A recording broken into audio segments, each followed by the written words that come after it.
Once upon a time, in a faraway kingdom, there was a king who ruled with an iron fist.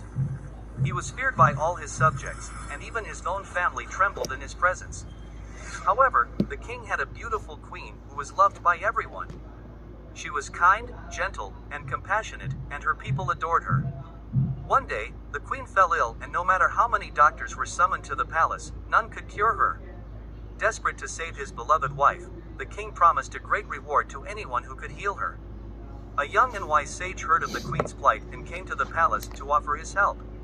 The sage gave the queen a potion that cured her instantly, and the king was overjoyed. As promised, the king offered the sage any reward he desired. The sage humbly requested a small plot of land on which to build a humble cottage. The king was surprised by the sage's modest request and asked him why he didn't ask for something grander. The sage replied that he was already content with what he had and did not need anything else.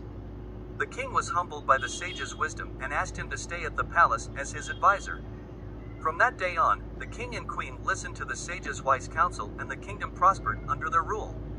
The king's heart softened, and he became a just and kind ruler, loved by his subjects.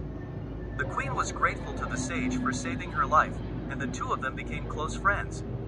Years passed, and the sage grew old. On his deathbed, the king and queen came to pay their respects.